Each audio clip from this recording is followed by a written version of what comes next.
नमस्कार, मैं आरव सिंह और आप देख रहे हैं पॉलिटिकल पंचायत। हाल फिलहाल में हनुमान बेनीवाल ने डी कामा भरतपुर की अगर हम बात करें, वहां पर एक रैली का आह्वान किया है और वो रैली है कहीं ना कहीं जाट आरक्षण को लेकर के। क्योंकि लंबे समय से अगर हम बात करें तो जो दो तीन जिले हैं, धौलपुर की बात करें, भरतपुर की बात करें और अब डी नया जिला बन गया है, वहां पर जाटों को आरक्षण नहीं है। कारण क्योंकि कहीं ना कहीं बहुत सारे ऐसे कारण हैं जिसकी वजह से जो महाराजा सूरजमल थे उनका भी व्याख्यान किया गया कि उसकी वजह से कहीं ना कहीं वहां के जाटों को आरक्षण नहीं है। और प्रदेश में कई जगह पूरे जाट समाज है उसको आरक्षण मिलता है, उसको लेकर के हनुमान बेनीवाल की रैली है। इसके अलावा बहुत सारे ऐसे कारण हैं जिसको लेकर के कहीं ना कहीं भरतपुर के अंदर हनुमान बेनीवाल जो कि आरएलपी सांसद हैं और आरएलपी सुप्रीमो है, उनकी रैली है। इन सब चीजों को लेकर के और कई अहम मुद्दों को लेकर के कि जो जाट आरक्षण है कि क्यों भरतपुर, धौलपुर और डीग में जाटों को नहीं मिलता है, उन सब चीजों को लेकर के हम बात करेंगे। हमारे साथ मौजूद हैं मुकेश फौजदार जी जो कि महाराजा सूरजमल ब्रिगेड और कहें तो पूरे राज परिवार से हैं, वहीं से हैं, जो महाराजा सूरजमल थे भरतपुर से वहीं से हैं। और सरपंच साहब भी हैं, उनसे भी हम बातचीत करेंगे कि आखिरकार क्या वजह है, किन कारणों की वजह से जो है वहां के जाटों को आरक्षण नहीं मिलता है। सबसे पहले तो आपका स्वागत है मुकेश जी। धन्यवाद, आपका बहुत बहुत धन्यवाद। देखो, यहाँ पर जाटों को जो आरक्षण देने की मांग है वो लंबे समय से उठती चली आ रही है और जाटों को आरक्षण नहीं दिया गया है। पिछली सरकार भी थी, उसने भी स्वतःलापन किया। अभी तो मुख्यमंत्री भी भजनलाल भरतपुर के रहने वाले हैं, 2.5 साल उनको हो गया, लेकिन जाटों को आरक्षण अभी तक नहीं मिला है। आरएलपी के सुप्रीमो हनुमान बेनीवाल हमारे किसान कौम से आते हैं और जाटों को आरक्षण देने के लिए 22 तारीख को उनका रैला भरतपुर पहुंचेगा। रैला भरतपुर पहुंचेगा तो जहां हनुमान जाते हैं वहां जलजला उठ जाता है। और आप बताइए, एक पश्चिमी राजस्थान का नौजवान और नेता आज भरतपुर पहुंच रहा है। मैं तो कहता हूं कि उत्तर भारत का सबसे बड़ा लड़ाका हनुमान बेनीवाल 22 तारीख को जून को ही आ रही है। इसमें भरतपुर में महाराजा सूरजमल की वीर भूमि पर पहुंचेंगे और वहां पर लाखों लोग रहेंगे, क्योंकि ये लोकतंत्र डेमोक्रेसी का देश है। यहां पर अपनी बात को मनवाने के लिए लोग इकट्ठे किए जाते हैं। आप लाखों में करेंगे तो निश्चित तौर पर सरकारों पर दबाव बनेगा और जब हनुमान रैली करते हैं तो केंद्र की भी नींद उड़ा देते हैं। जो मोदी सरकार लगातार कह रहे हैं कि हमने नेहरू जी का रिकॉर्ड तोड़ दिया, आज भी बता रहे हैं कि वो मना रहे हैं कि 12 साल हो गए हमको, वो रिकॉर्ड तोड़ने वाले बता रहे हैं कि दुनिया में हमने बहुत भारत को विकसित देश बना दिया। और राजस्थान में मोदी जी ने मुख्यमंत्री बनाया भजनलाल शर्मा जी को, जो हमारे गृह तहसील के रहने वाले हैं या कहें गृह जिले के रहने वाले हैं।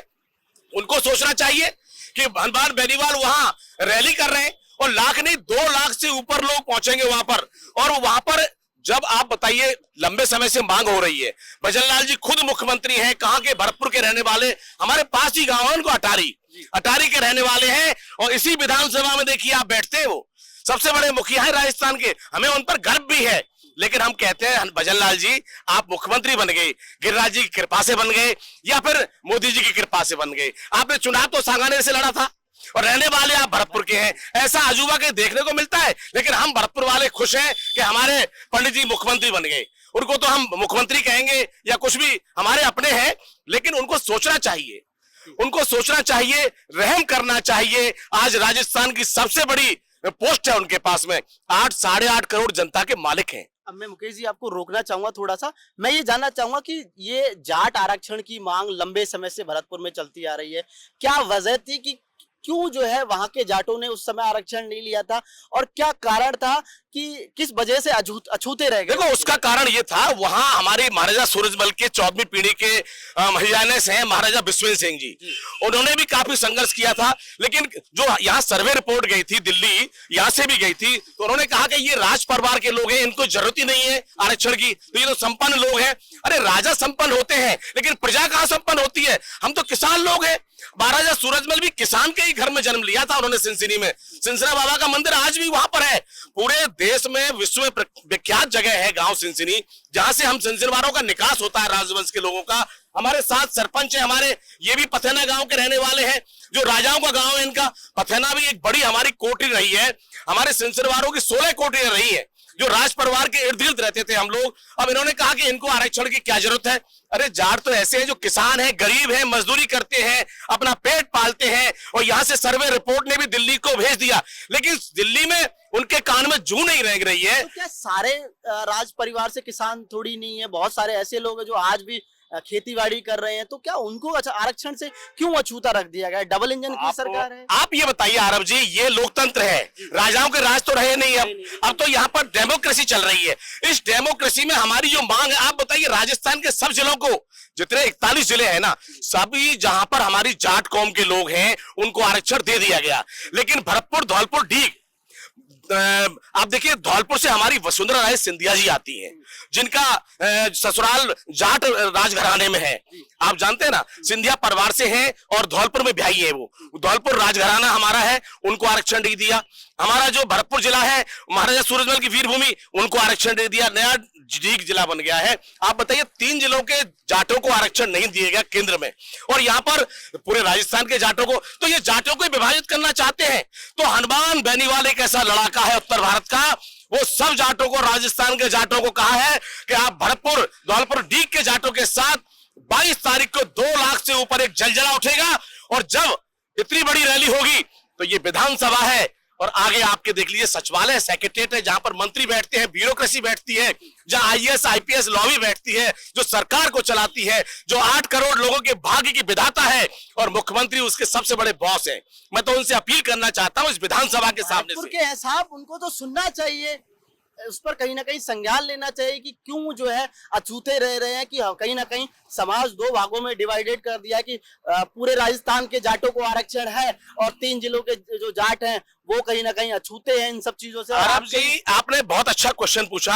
मैं तो भजन लाल जी को अपील करना चाहता हूं, ये जनपथ है, ये राजपथ है, यहाँ राजस्थान का कानून चलता है, और कानून के बिना कुछ होता भी नहीं है, और कानून का राज राजस्थान में होगा तो सुकून मिलेगा सबको। मैं भजन लाल जी से अपील करना चाहता हूं, इस राजपथ से, इस विधानसभा के सामने से, ये पास में सेक्रेटरी उस सामने से अपील करना चाहता हूं, मार्मिक अपील करना चाहता हूं कि भजन लाल जी, आपको 2.5 साल हो गए, और 2.5 साल आपके और निकालने हैं आपको। 5 साल की सरकारें होती हैं, और आपको मैं कहना चाहता हूं, भरतपुर के जाटों को ये सुनहरा मौका है, आपको स्वर्णिम अवसर है कि इन जाटों को आप आरक्षण दे दें, क्योंकि 5 साल के बाद तो कुर्सी बदलती है। और राजस्थान में तो देखो, भैरव सिंह शेखावत, जिन्होंने इस विधानसभा की नींव रखी थी, मुझे मालूम है जब मैं जयपुर रहता था तो यही भैरव सिंह शेखावत राजस्थान के शानदार मुख्यमंत्री हुआ करते थे। उन्होंने नींव रखी थी और ये विधानसभा बना के तैयार की, राजस्थान की जनता के लिए सुपुर्द की है। यह जनता के लिए न्याय होता है, यह जनता की आवाज सुनी जाती है, ये जनता का राज होना चाहिए। ये जितने भी लोग बैठे हुए नेता, इनको मुझे कहना चाहिए कि जनता के सेवक हैं ये, लेकिन ये सेवक नहीं है। आज राजस्थान में देखिए कितना भ्रष्टाचार चल रहा है। क्या लग रहा है डबल इंजन की सरकार में काम ठीक ठाक से नहीं हो रहा, जो अधिकारी या फिर वो सब काम काज नहीं कर पा रहे? भाई साहब, सत्ता बदली है, व्यवस्था नहीं बदली है। मैं आपसे कहना चाहता हूं, राजस्थान के अंदर, मैं भरतपुर का ही लेता हूं अपने संभाग का, इस संभाग के अंदर तहसीलदार, एसडीएम, एसएचओ, पुलिस के लोग, आबकारी के, शराब के लोग भी निकम्मे हैं।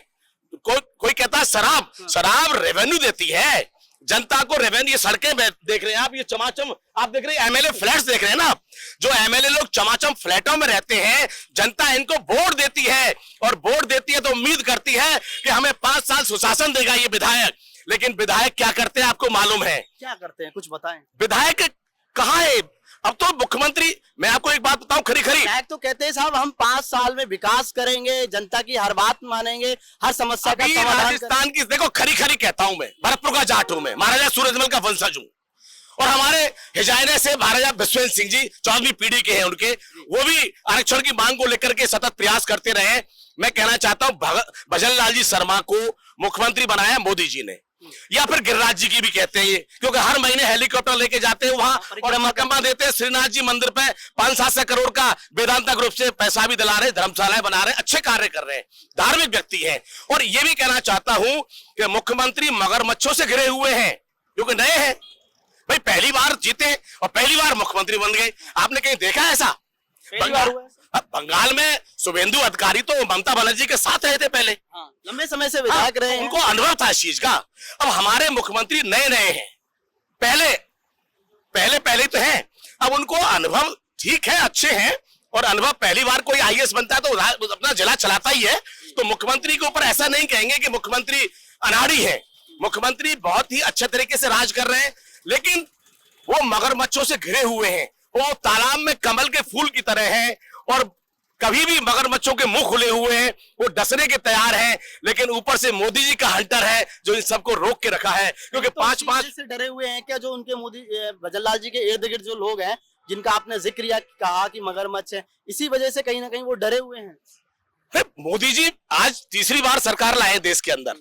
अटल बिहारी जी की सरकार रही 13 दिन में गिर गई थी, उसके बाद कांग्रेस ने लंबे समय राज किया। देखो पार्टियां तो दो ही है देश के अंदर, कौन सी? कांग्रेस और बीजेपी। अब राजस्थान के अंदर तीसरा अखाड़ा शुरू हो रहा है, तीसरा अखाड़ा वो हनुमान बेनीवाल का।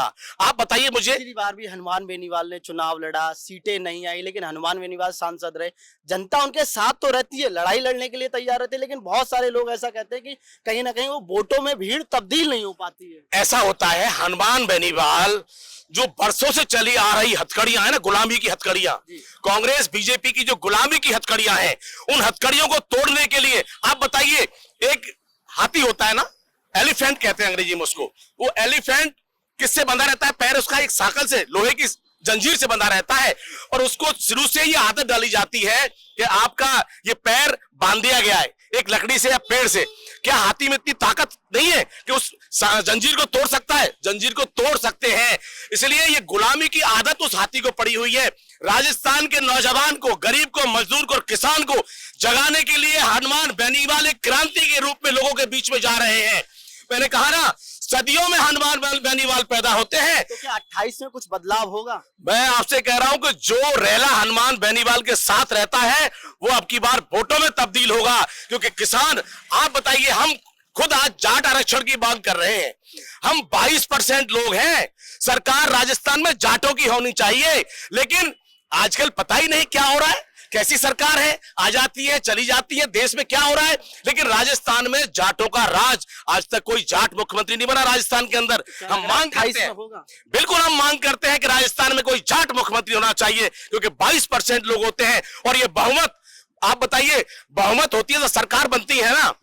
आज बीजेपी के पास बहुमत है तो मोदी जी ने तुरंत ही भजनलाल जी को बुला लिया अटारी गांव से।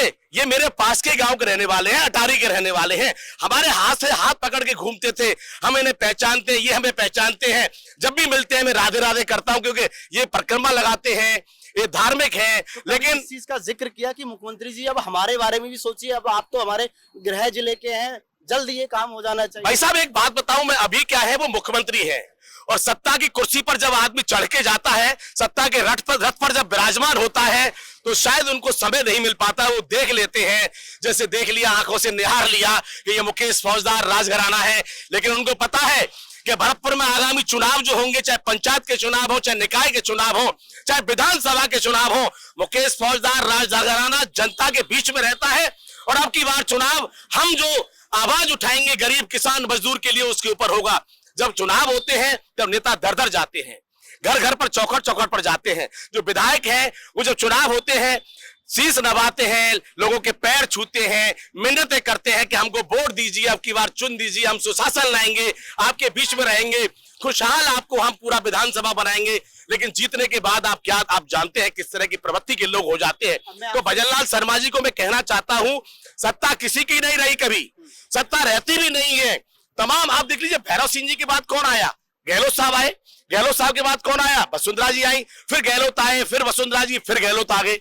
अब की बार अजूबा हो गया, हमारे भजनलाल शर्मा भरतपुर के आगे। हमें खुशी है कि हमारे भजनलाल शर्मा हमारे ही अपने विधानसभा क्षेत्र के रहने वाले हैं। अटारी छोटा सा गांव है इनका, ब्राह्मण ही ब्राह्मण हमारे रहते हैं और ब्राह्मणों का हम आदर करते हैं, क्योंकि ब्राह्मण आशीर्वाद देते हैं। क्या आशीर्वाद मिलेगा जाटों को इस बार वहां से? देखो, जाट आरक्षण के लिए भजनलाल शर्मा जी को कहना चाहता हूं, 22 तारीख को हनुमान बेनीवाल। और बीच में एक बात और कहूंगा, सरपंच साहब आप इधर आइए, 22 तारीख को इनसे पूछिए, अभी प्रशासन ने, आप आए हैं भरतपुर से, आज मुलाकात हुई है, क्या कहा है प्रशासन ने 22 तारीख रैली के लिए? एक्चुअल में जो पहले 21 तारीख तय हुई थी, लेकिन नीट वाले जो नीट का एग्जाम है, हाँ 21 तारीख को नीट का एग्जाम है। भाई साहब से जाकर के जिन बच्चों के एग्जाम थे वो बच्चे मिले, उन्होंने रिक्वेस्ट किया भाई साहब से कि हम भी आपकी रैली में आना चाहते हैं और कहीं ना कहीं आपकी रैली नहीं, रेला चलता है पूरा। तो कोई बच्चा यदि उस ट्रैफिक में फंस गया, कोई एग्जाम के बगैर कोई बच्चा रह गया, तो उन बच्चों के भविष्य को देखते हुए भाई साहब ने तिथि को हमसे चेंज करने के लिए कहा। तो हम आरएलपी वाले लोगों ने और जो हमारी जाट आरक्षण संघर्ष समिति के जो लोग हैं, उन्होंने एक सामूहिक मीटिंग करके हमने तिथि को 21 की जगह 22 का कर दिया। 22 का करने के बाद में हमने अनुमति के लिए एप्लीकेशन कलेक्टर साहब के पास में लगाई। कलेक्टर साहब फर्स्ट मीटिंग में हमारे प्रति सकारात्मक थे, लेकिन कहीं ना कहीं प्रशासन शासन के दबाव के चक्कर में आकर के और लगातार वो प्रशासन हमसे वार्ता पे वार्ता करते रहा और उनकी वो टालम टोल जो रवैया उनका हमें देखने को मिल रहा है। तो उनका ये भी कहना है कि आप शहर से 10-12 किलोमीटर दूर जाकर के इस रैली को रखो आप। लेकिन हमारे सुप्रीमो ने भी कह दिया और हम लोगों ने भी कह दिया, जब प्रधानमंत्री की मीटिंग उस ग्राउंड के अंदर हो सकती है, जब मुख्यमंत्री की मीटिंग उस ग्राउंड के अंदर हो सकती है, चाहे आरएलडी की मीटिंग हो, बसपा की मीटिंग हो, सारी मीटिंगें जब वहां पे हो सकती हैं, तो जाट समाज की मीटिंग क्यों नहीं हो सकती उस जगह पे। हमने प्रशासन को आपके माध्यम से ये चेतावनी भी दे दी है कि मीटिंग 22 तारीख को ही रहेगी और कॉलेज ग्राउंड में ही रहेगी। वो अनुमति दें या ना दें, उससे हमें कोई फर्क पड़ने वाला नहीं है। अनुमति दे या ना दे, प्रशासन आर पार की लड़ाई। हाँ बिल्कुल, आर पार की लड़ाई होगी। और प्रशासन यदि इस चीज को चाहता है कि नहीं, कि उनका यदि रवैया हमारे प्रति नकारात्मक रहता है, तो हमारा जवान रोडों पे आएगा और वहां का जो सौहार्द, जो भरतपुर का जो सौहार्द है, वो सौहार्द बिगड़ेगा 100% तरीके से। मैं ये सवाल और करना चाहूंगा आप दोनों से, क्या लग रहा है कि 2.5 साल हो चुके हैं सरकार को, डबल इंजन की सरकार है, इस डबल इंजन की सरकार में कामकाज हो रहा है, मंत्री विधायक काम कर रहे हैं, जनता की समस्याओं का समाधान हो रहा है या नहीं हो रहा है? देखो भाई, ऐसा है अरब जी के भरतपुर के मुख्यमंत्री है, भरतपुर को तो वो दिल खोल के पैसा दे रहे हैं और मैं नदबई का हूं, उनके ही विधानसभा क्षेत्र का हूं, नदबई को भी वो सौगातें खूब दे रहे हैं और काफी विकास हो रहा है। हमारे यहाँ पर भरतपुर जिले में भी वो हजारों करोड़ रुपए दे रहे हैं और विकास के मामले में खूब है। लेकिन आता है बात ये, विकास तो हो रहा है भाई, सरकार में जनता टैक्स दे रही है और टैक्स का ये बंटवारा कर रहे हैं, कोई पीएचडी में, कोई पीडब्ल्यूडी के अंदर, कोई चिकित्सा के अंदर, कहीं कोई पोषाहार के अंदर। अब घोटाले तो हो भी रहे हैं, काम भी हो रहे हैं, लेकिन घोटाले भी हो रहे हैं क्योंकि भ्रष्टाचार भी चरम पर है। मैंने कहा ना, सत्ता बदली है, व्यवस्था नहीं बदली। सारे इनके पीडब्ल्यूडी के लोग, पीएचडी के लोग, एसडीएम, तहसीलदार, एसएचओ, बीडीओ, सब पूरे हमाम में नंगे हैं। ये दोनों हाथों, अरे जिस तरह पायलट और गहलोत की सरकार थी ना, उस तरह विधायकों को खुली छूट दे दी थी इन्होंने कि पूरे राजस्थान को लूटो। इन्होंने दोनों हाथों से राजस्थान को लूट लिया, कंगाल बना दिया। यहाँ पर आज बताइए, राजस्थान बीमारू प्रदेश है ना, आप और प्रदेशों को लीजिए, महाराष्ट्र कितना विकसित प्रदेश है, आप उत्तर प्रदेश को देखिए, योगी बाबा का किस तरह डंका चलता है। सीखना चाहिए लोगों को, राजस्थान वालों को वहां से। तो विकास के मामले में राजस्थान, जब तक यहाँ जनता जागरूक नहीं होगी, नेताओं से विकास कराने के लिए अड़ेंगे नहीं, उनके सामने खड़े नहीं होंगे, आंखों से आंखें मिलाना चाहिए। ये लोकतंत्र का देश है। कार्रवाई कर दी जाती है, जनता खड़ी होती है साहब, कार्रवाई कर दी जाती है। अरे ये देश भगत सिंह का है, चंद्रशेखर का है, राजगुरु का, सुखदेव का देश है। ये क्या जेल में डालेंगे लोगों को?